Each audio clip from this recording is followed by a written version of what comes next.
What's going on YouTube? Welcome back to the channel. In today's video, we're going to do a quick camera buying guide to 2023. Let's get into it.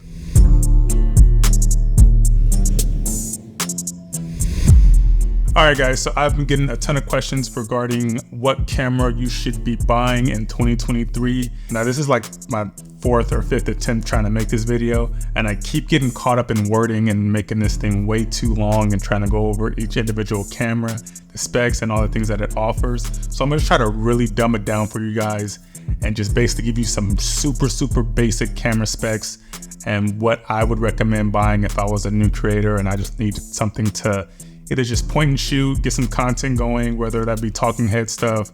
A lot of my golfers out there on TikTok has been asking me about cameras as well. If I just needed something to point and shoot, capture some content, or maybe just have something to take out on vacations, just to go out and grab some traveling content and things like that. So I'm going to be going over 3 entry-level cameras. These are all from Sony, only just because I'm a Sony shooter myself. I've been shooting for Sony ever since I picked up a camera, so that's what I'm going to recommend.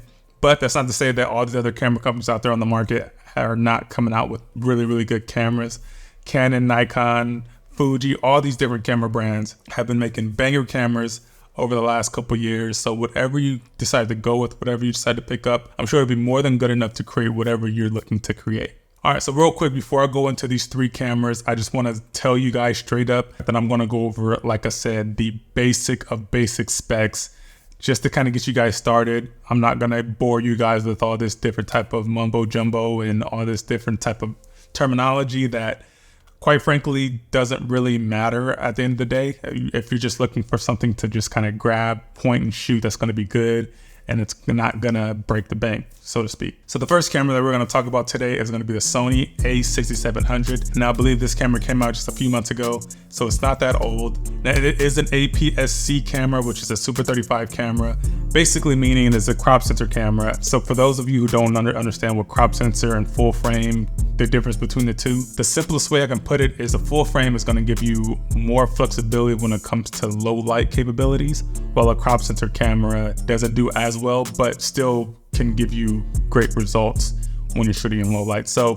if low light is something that is big for you and you're going to be finding yourself shooting in a lot of low light type of situations, then you might want to look to a full frame camera. Now, full frame cameras are going to be more expensive in regard to like a crop sensor camera, but for an entry level creator and those of you who are just looking to get started with your first camera, you're not really going to notice the difference between the two, especially, like I said, if you're shooting in outdoors and, you know, bright sunlight, or if you're shooting in controlled environments with lighting and things like that, it's not going to be a big deal. The pros behind a crop sensor camera versus a full frame camera, though, is going to be the price.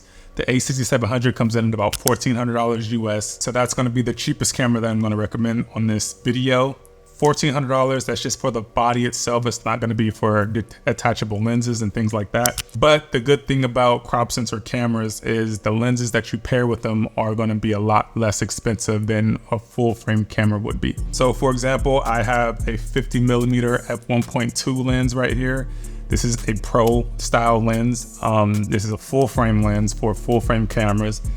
This is a 50mm f1.2. Now this lens was about $2,200 US just for the lens. Again, really expensive. It's about $1,000 more than the actual camera that I'm talking about in the A6700. So just know when you're going crop sensor or full frame, you're gonna be paying a lot more per glass on a full frame sensor than a crop sensor camera. Now you probably can get a really good 50mm lens for under $1,000, which again, for a new creator and somebody just looking to pick up a camera for the first time, that's probably going to be the most ideal. Now with the A6700, that is going to be a 26 megapixel sensor. In layman's terms, for those of you who don't really know what that means, it's just going to be, it's just a sensor size basically. So if you wanted to take pictures with this thing, you're going to have a lot more flexibility to crop into the picture and things like that. So you're going to have a much sharper image in terms of video and photo capabilities. This camera also shoots in 4K up to 120 frames per second. If you don't understand what frames per second is, it's basically the ability to slow your footage down in post. So 120 frames per second is like the ultimate slow motion. I personally have full frame cameras that shoot up to 4K 120 frames per second, but I never use it. As much as I'll go up to is about 60 frames per second. Now that will still give you some really, really good slow motion. It's more than enough. I've never really found myself using 120 frames per second. I think that's just overkill, unless I'm doing something absolutely specific to a specific thing, rather than get a super, super, super slow motion clip. Other than that, I just use 60 frames per second. Aside from that too, 120 frames per second, those file sizes are just massive. So if you don't have like a pro level style computer with a bunch of hard drives and a bunch of space that you can house all that footage, that could be a pain in the butt too. So stick to 60 frames per second. So this camera can shoot 4K 60 with no problem. So also 4K 24 if those of you are just looking to do some talking head content like this, podcast type stuff. 24 frames per second is probably going to be the most you'll ever need anyways, because like I said, you're going to be shooting for longer periods of time, so you don't want to have these huge file sizes and shooting 4K 60 video on a 30-minute clip. That's just going to destroy your computer. But these videos are going to be more so for the video shooters, so we're going to move on to the next camera. The next camera is going to be the Sony FX30. Now this is not the FX30, this is actually the Sony FX3. But it's the exact same camera body. What I like about the FX30 is the size of the body itself. It's a little bit bigger than the A6700. The A6700 is going to be a much smaller camera body in its frame, not as many customizable buttons. But for me personally, I like the bigger camera because it feels better when you're shooting with it in your hand. And the bigger camera, the more heavier camera, the heavier setup, the more stable your footage can be. Because if you have something super light, all those little jitters and all those little micro movements will be picked up with that sensor. So that's why I like bigger cameras. But if you're looking for something that's super light, super compact, and you're looking to like travel with it and things like that, then the A6700 will be a better buy because of the form factor. So that's basically what the price difference. Now I do know that there's been some rumors that the A6700 has been overheating, has had some overheating issues, but I did hear that there was a software update recently that kind of eradicates that. The FX30, you're not going to get many overheating issues because it does come with a built-in fan, and that built-in fan will help cool your camera down as you're shooting. So virtually no overheating with the FX30. But you might still get some minor overheating issues with the Sony A6700. So that's something to consider. Now that Sony FX30 is coming in at about $1,800 US. Again, that's just for the body itself. And the FX30 is also a crop sensor camera. So yeah, that's that. Big fan of the FX30. I would actually prefer the FX30 over the A6700 in my personal opinion. But again, I like the bigger body. If that's something that you're into, then there's that. Now I want to throw in one more camera on this list, and that is the Sony ZV1. Now this is different from the other two cameras that I previously mentioned because Sony ZV1 is a full frame camera and is basically the little brother to the Sony a7S III, which I'm shooting on right now. Sony a7S III both of these cameras are video centric cameras. The Sony ZV1 is a full frame camera, so it has a full frame sensor, so it's gonna acquire, full frame lenses. You get all the capabilities that you would get in a Sony a7S III. The Sony a7S III obviously is gonna be a pro level camera, like I said, so it's gonna give you a little bit more variety when it comes to video capabilities. But the Sony ZV1 is not a slouch. I think a lot of pro creators can use and probably will use the Sony ZV1 on a lot of like pro level type shoots and things like that, just because it's such a good camera. It pretty much has all the capabilities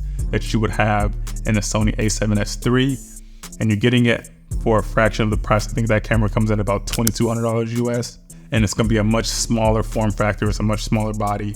The only difference between the Sony a7S III and the Sony ZV1 is that the ZV1 is not gonna have a viewfinder, so you're not gonna be able to put your eye up to the thing and see if you can like get focus, everything. So you're gonna be relying solely on that LCD screen on the back, which, video shooter myself, I always use the LCD screen. I never use the EVF viewfinder. So there's that. Now, in my professional opinion, which of these three cameras would I choose to go with if I was getting started with my very first camera? The easiest choice and the most obvious choice would be the Sony ZV1. But again, if you're looking to spend under $2,000, you're going to be deciding pretty much either with the Sony FX30 or the Sony a6700.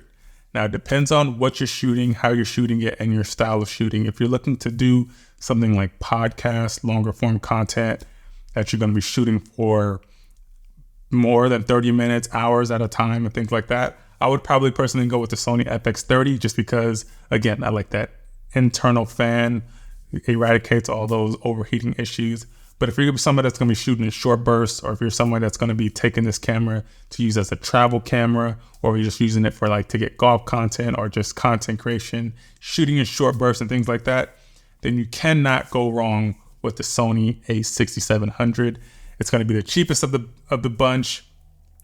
It's only $1,400 US. And like I said, you can take a lot of the money that you're saving for $500, buy a nice lens. You could probably go with a setup with the camera and a lens and still be under that $2,000 mark, which if you're getting started, spending under $2,000 for a pro level setup to get you really good camera quality, it's a no-brainer. So that's the video. I appreciate you guys watching this. Appreciate you guys checking this out. If you have any questions that you want me to go further into the camera specs and what these cameras can do and all the capabilities, just let me know in the comment section and I will be sure to answer your comments, or maybe even come on here and make another video. But that's it. Make sure you guys like this video, subscribe to the channel if you haven't done so already. And like I said, hit me up in the comments and I will see you guys in the next video.